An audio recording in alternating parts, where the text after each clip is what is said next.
और एक बड़ी खबर से आपको रूबरू करा दें। इस बीच रणवीर इलाहाबादिया को सुप्रीम कोर्ट से बड़ी फटकार लगाई गई है। कहा लगता है कि इनके दिमाग में गंदगी भरी है। रणवीर के बयानों पर जस्टिस सूर्यकांत हुए नाराज। रणवीर के वकील से जस्टिस सूर्यकांत का सवाल, आप इस तरह के बयानों का बचाव कर रहे हैं, आपके लिए अश्लीलता के मापदंड क्या है?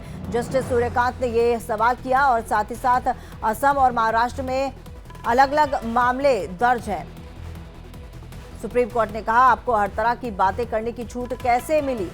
सुप्रीम कोर्ट ने रणवीर इलाहाबादिया को अपना पासपोर्ट सरेंडर करने के लिए कहा। कोर्ट ने उन्हें अंतरिम राहत देते हुए मामले में दर्ज मुंबई, असम और जयपुर की एफआईआर के विरोध में गिरफ्तारी पर रोक लगा दी है। हालांकि कोर्ट ने साफ कहा कि रणवीर इलाहाबादिया ने जो भी कहा वो बेहद ही शर्मनाक है। कोर्ट ने ये शर्त भी रखी कि रणवीर या उनके सहयोगी आगे सुनवाई पूरी होने तक कोई शो नहीं करेंगे, साथ ही कोर्ट की इजाजत के बिना देश छोड़कर नहीं जाएंगे। और इसी खबर पर हमारे साथ लीगल एडिटर आशीष सिन्हा इस वक्त न्यूज रूम से लाइव जुड़ चुके हैं। आशीष, फटकार पड़ी है इस पूरे मामले में और साथ ही साथ अश्लील शब्दों का जो प्रयोग किया था उसको लेकर भी सुप्रीम कोर्ट ने कड़े शब्दों में निंदा की है। देखिए, हमें तमन्ना इस बात को समझना होगा, यहाँ पर रणवीर जो है इलाहाबादिया वो महज एक कैरेक्टर है। सोशल मीडिया पर ऐसे तमाम इन्फ्लुएंसर हैं जो अश्लील शब्दों का, अश्लील बातों का प्रयोग करते हैं। सुप्रीम कोर्ट ने फटकार रणवीर को जरूर लगाई, लेकिन जो सीख, जो सबक होगी सो कॉल्ड जो अश्लीलता फैलाने वाले जो लोग हैं उनको मिली होगी। अब हम आते हैं कि सुप्रीम कोर्ट ने क्या कुछ कहा। सुप्रीम कोर्ट ने पहली बात यह कही कि आपके हिसाब से जो अश्लीलता का पैमाना है वो क्या है। दूसरी अहम बात, कोई भी भद्र समाज जो होगा वो इस तरह के शब्दों को स्वीकार नहीं करेगा। तीसरी अहम बात कि आपके दिमाग में गंदगी थी, वो गंदगी आपने वोमिट कर दी, यानी वो गंदगी जब आपको मंच मिला तो आपने उस गंदगी को लोगों के सामने रख दिया। चौथी अहम बात कि घर में मां, बाप, भाई, बहन, इनके ऊपर इस तरह की सोच का क्या असर पड़ेगा। पांचवी अहम बात, आप अगर पॉपुलर हैं तो इसका मतलब यह नहीं है कि आप कुछ भी बोल सकते हैं, कुछ भी कह सकते हैं। छठा, इस तरह की पॉपुलैरिटी का क्या फायदा जब आप इस तरह के शब्दों का इस्तेमाल करके इस यहां तक पहुंच रहे हैं। सातवीं अहम बात, जब उनके वकील ने यह कहा कि एक व्यक्ति ने रणवीर इलाहाबादिया को लेकर यह कहा है कि उनकी जुबान काट दो, तब सुप्रीम कोर्ट ने यह कहा कि जो आपने कहा, यानी जो आपने पॉपुलैरिटी लेने के लिए जिन अश्लील शब्दों का इस्तेमाल किया, ठीक उसी तरह जो दूसरा व्यक्ति है वो भी तो अपनी पॉपुलैरिटी लेने के लिए इस तरह की बातों का इस्तेमाल कर रहा है, आपको कोई जान का खतरा नहीं है। आठवीं अहम बात, जब रणवीर की तरफ से केसेस का जिक्र किया गया, दो बड़े पत्रकारों के केसेस का जिक्र किया गया कि जब देश के अलग अलग हिस्सों में उनके खिलाफ मामले दर्ज थे तब सुप्रीम कोर्ट ने उन्हें राहत दी थी। नुपुर शर्मा की केस का जिक्र किया और यह कहा कि एसिड अटैक के हमले की धमकी उनके सहयोगियों को मिली है, उन्हें पर भी जान का खतरा है। तब कोर्ट ने कहा कि ये सब पॉपुलैरिटी पाने के लिए आपको धमकियां दी गई हैं, कोई जान का खतरा नहीं है। हालांकि रणवीर की तरफ से यह कहा गया कि चूंकि ये पूरा एक शो यानी इंडिया गोट लेटेंट का पूरा मामला है और देश के 3 अलग अलग राज्य महाराष्ट्र, राजस्थान, असम में मुकदमे दर्ज हो गए हैं। महाराष्ट्र में मुंबई में हुआ है, असम में गुवाहाटी में हुआ है और राजस्थान में जयपुर में हुआ है। तब सुप्रीम कोर्ट ने कहा कि ठीक है, चूंकि मामला एक है, एक ही शो है, उसको लेकर हम यहां पर प्रोडक्शन देते हैं कि अब जो नई एफआईआर होगी, यानी इस मामले से संबंधित कोई भी नई एफआईआर किसी भी राज्य में दर्ज नहीं की जाएगी। तब रणवीर के वकील की तरफ से यह कहा गया कि हमें कम से कम सुरक्षा दी जाए कि पुलिस हमें बुला रही है। तब कोर्ट ने कहा कि यह आपको उस समय सोचना चाहिए था जब इस तरह के शब्दों का इस्तेमाल आपके मुवक्किल यानी रणवीर इलाहाबादिया ने किया था। हालांकि कोर्ट ने कहा कि अगर आप इस तरह के शब्दों का इस्तेमाल करते हैं तो आपको कानून का सामना तो करना पड़ेगा, न्याय प्रणाली का सामना तो करना पड़ेगा।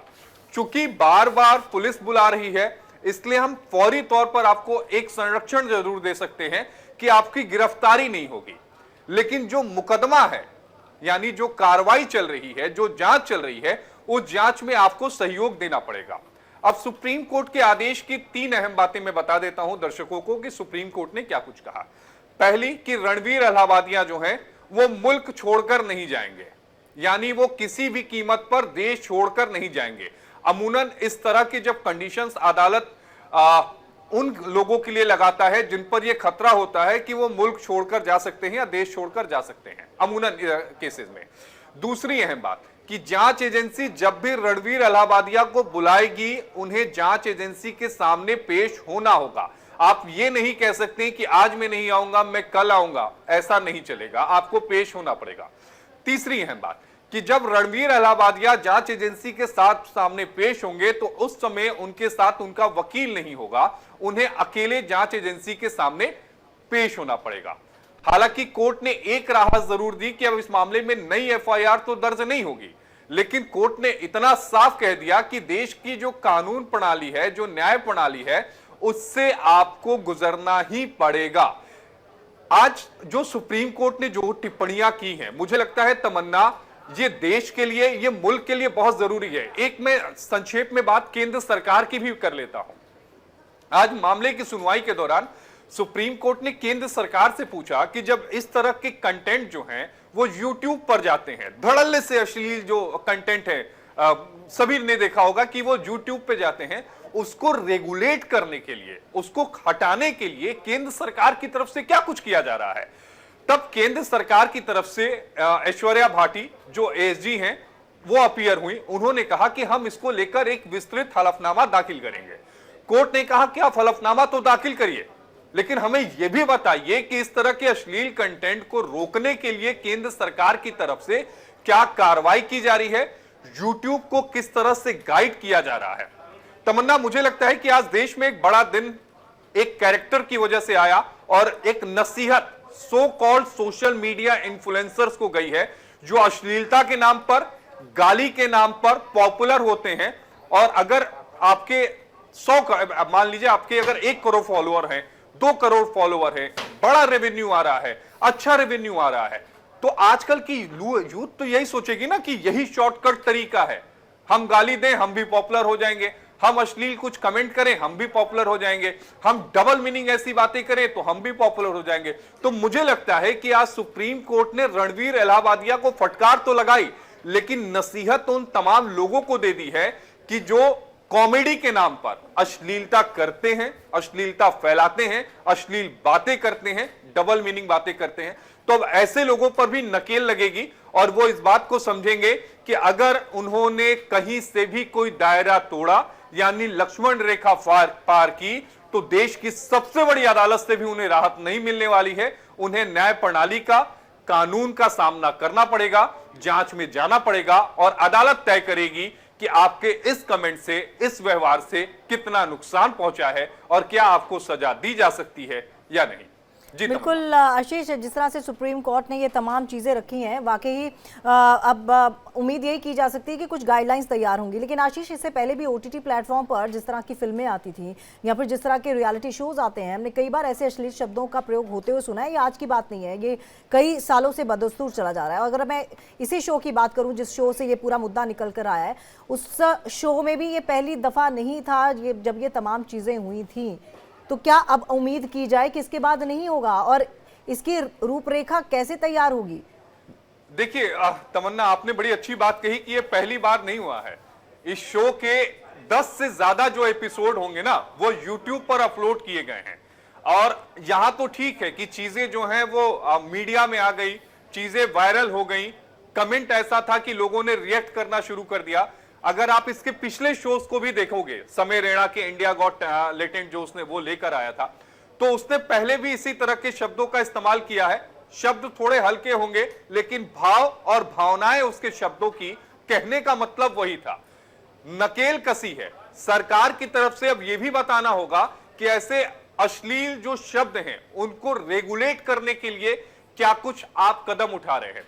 दूसरी अहम बात कि जो ये ऑफेंस है, उस ऑफेंस में सजा बहुत कम है। मैक्सिमम अगर दोषी करार हो जाएंगे तो 3 महीने की सजा होती है कानून के जानकारों के मुताबिक।